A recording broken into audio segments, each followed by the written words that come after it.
Welcome to ABN business news.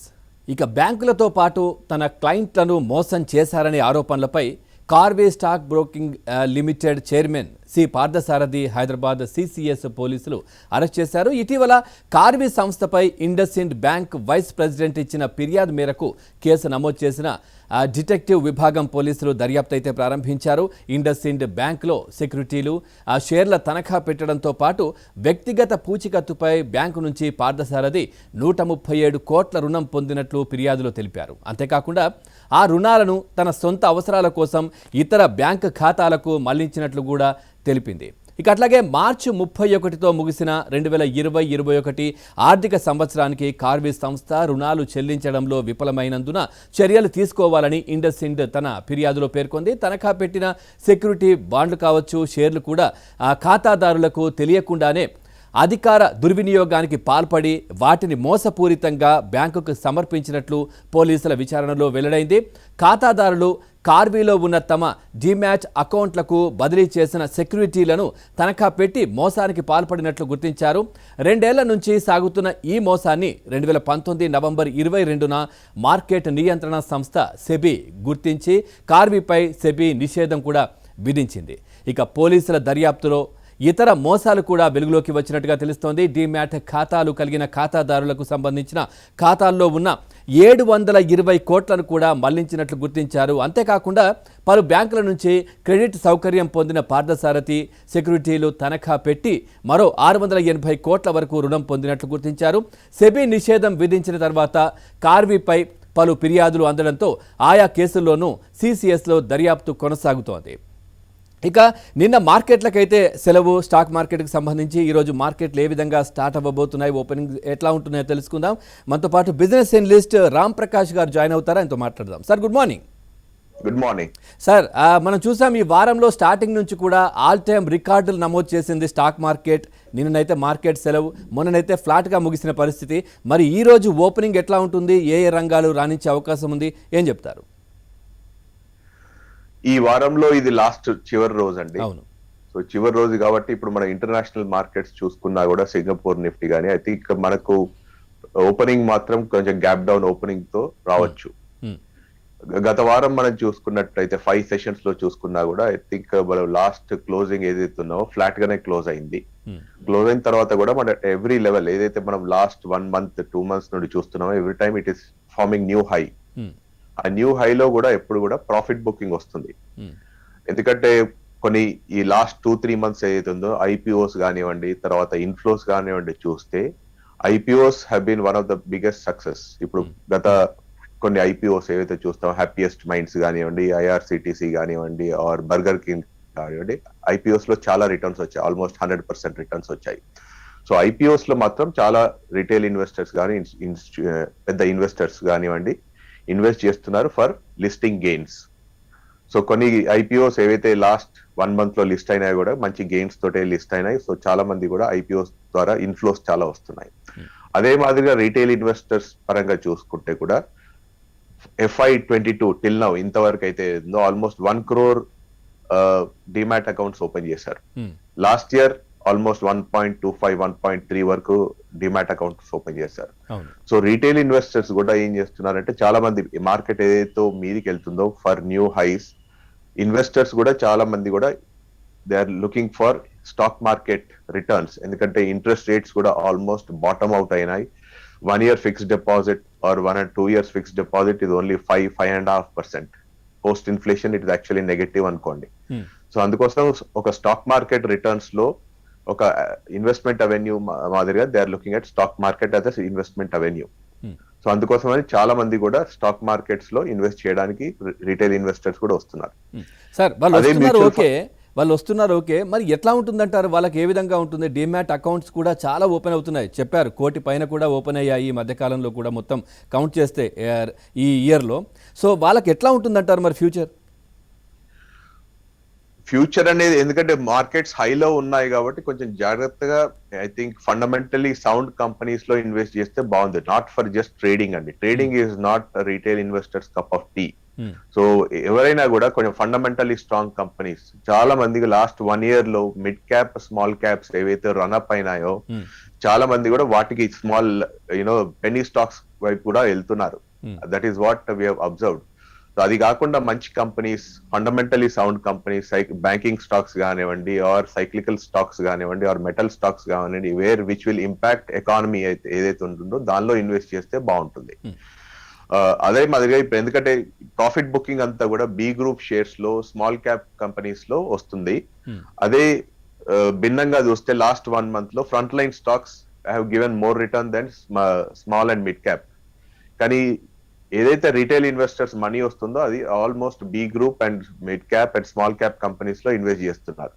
కానీ ఇంకొక కోణంలో చూస్తే ఏంటంటే మనం మ్యూచువల్ ఫండ్స్ ద్వారా, ఎస్ఐపి ద్వారా ఏదైతే మనీ వస్తుందో in to the funds, almost every month we are getting more than 5,000 to 6,000 crores from retail investors. That's a good indication. ఎందుకంటే అదొక ఇన్వెస్ట్మెంట్ పరంగా కానివ్వండి, సేవింగ్స్ పరంగా కానీ ఒక మ్యూచువల్ ఫండ్స్ అనేది ఒక main stream opportunity or main stream product లాగా చూసుకోవచ్చు. That is a good indication for most of the investors.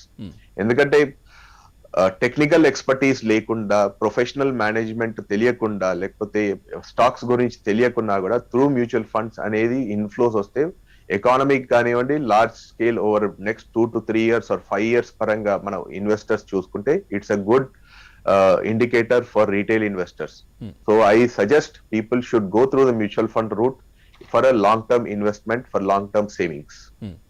అట్లాగే సార్ మీరు చెప్తున్నట్టుగా చాలా మంది కూడా షార్ట్ టర్మ్లో అంటే మిడ్ స్మాల్ క్యాప్లో షార్ట్ టర్మ్లో ఇన్వెస్ట్ చేస్తూ ఉంటారు, వెంటనే లాభాలను స్వీకరిస్తూ ఉంటారు. అది ఎంతవరకు సేఫ్ అంటారు?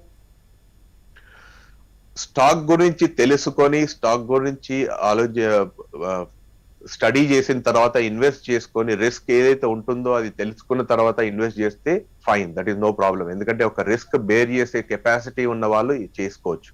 బట్ రిస్క్ తెలియకుండా ఏదో ఒక స్టాక్ మార్కెట్ న్యూస్ ప్రకారం, ఏదో ఒక సోషల్ మీడియా ద్వారా ఆర్ ఎనీ టిప్స్ ద్వారా, ఎందుకంటే ఆన్లైన్ లో కూడా ఇప్పుడు చాలా వస్తున్నాయి, blank calls, we will help you, we will do this అని చాలా కాల్స్ వస్తుంటాయి.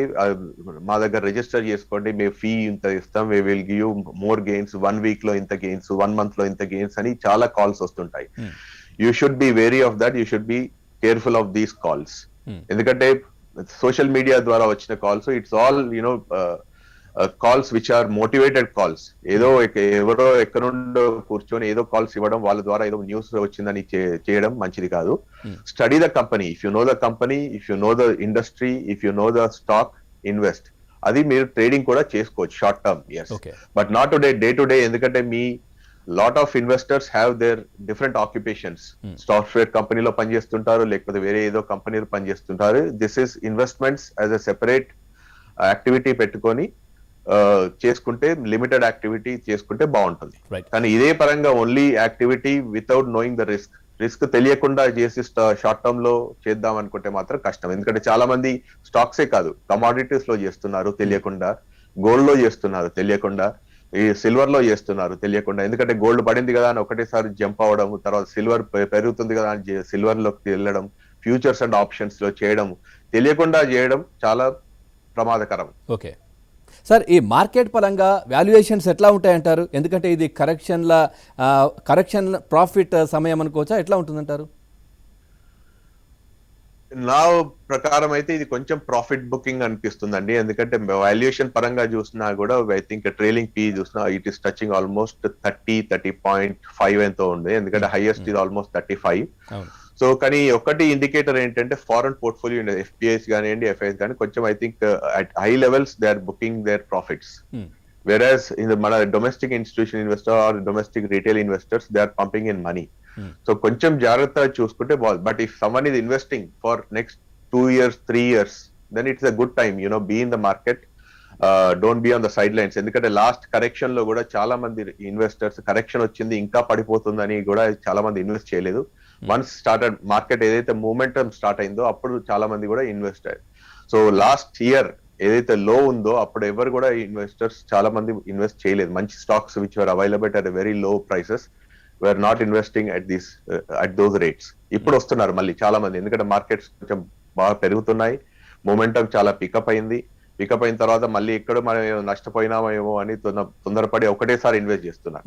సో ఇన్వెస్టర్స్ కూడా ఏంటంటే స్టాగర్డ్ ఇన్వెస్ట్మెంట్స్, ఒకవేళ 1 lakh రూపీస్ ఉందనుకోండి, start with 20-25,000, go on investing over a period of every dip.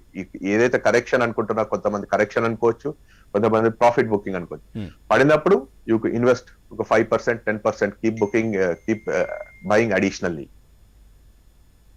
Right. అట్లాగే సార్, ఈ సీజన్ కూడా స్టార్ట్ అయింది. ఆ గోల్డ్ కూడా ఇన్వెస్ట్ చేయడానికి, గోల్డ్ పైన ఇన్వెస్ట్ చేయడానికి కూడా చాలామంది ఆసక్తి చూపిస్తూ ఉంటారు. సో ఏంటి బ్రీఫ్గా ఏం చెప్తారు, ఎట్లా ఉంటుంది?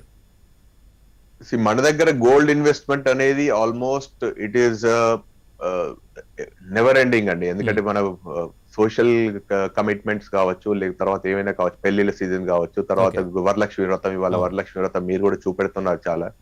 సో చాలా మంది కూడా ఒక సెంటిమెంట్ తో గోల్డ్ కొనుక్కుంటుంటారు, ఎందుకంటే పిల్లలు ఉంటారు, ఆడపిల్లలు ఉంటారు, వాళ్ళకు గోల్డ్ తీసుకుంటున్నారు. But if it is coming down, buy small quantities. But I think from a trading perspective, don't go overboard. ఎందుకంటే going forward I think gold can go up little bit. ఎందుకంటే geopolitical situations పరంగా చూసుకున్నా కూడా gold is always a safe bet. So Afghanistan కానివ్వండి, ఇంకా different areas geopolitical situations ఏవైతే unwind అవుతున్నాయో దాని పరంగా చూసుకుంటే ప్రాబ్లీ 5-10% గోల్డ్ అలొకేషన్ ఉంటే బాగానే ఉంటుంది. బట్ మ్యూచువల్ ఫండ్స్ ద్వారా కూడా ఏవైతే అసెట్ అలొకేషన్ ఫండ్స్ ఉన్నాయో దానిలో గోల్డ్ అనేది ఒక కమాడిటీ, ఒక ఇన్వెస్ట్మెంట్ అవెన్యూ కూడా ఉంది. So if you have asset allocation funds, you can look at asset allocation funds where equity, debt and gold is also part of the basket. Right. Thank you very much Ramprakash garu, చక్కటి విశ్లేషణ అందించారు మార్కెట్కి సంబంధించి. Thank you very much. Thank you. Right. ఇక అంతర్జాతీయ మార్కెట్లో ముడి చమురు ధరలు తగ్గుముఖం పడుతున్న పరిస్థితి కనిపిస్తోంది. బ్రెంట్ రకం క్రూడ్ ఆయిల్ ధర పీపాకు 3% పైగా తగ్గి ఈ ఏడాది మే నెల కనిష్ట స్థాయి $66కు జారుకుంది. అమెరికాతో పాటు పలు దేశాల్లో కరోనా కేసులు అనూహ్యంగా పెరుగుతుండటంతో ఇంధన గిరాకీ మళ్లీ కుంటుపడొచ్చన్న అంచనాలు కూడా ఇందుకు కారణమైనట్టుగా తెలుస్తోంది. అమెరికా డాలర్ బలోపేతంతో పాటు ఆ దేశంలో ఇంధన నిల్వలు పెరగడం మరో కారణమని చెబుతున్నారు. దేశీయంగా చూస్తే మల్టీ కమోడిటీ ఎక్స్చేంజ్లో ముడి చమురు పీపా సెప్టెంబర్ డెలివరీ కాంట్రాక్ట్ ధర 166 తగ్గి 4,708గా నమోదైంది. ఇక ఇది ఇవాల్టి ఏబిఎన్ బిజినెస్ న్యూస్. తాజా సమాచారం కోసం చూస్తూనే ఉండండి ఏబిఎన్.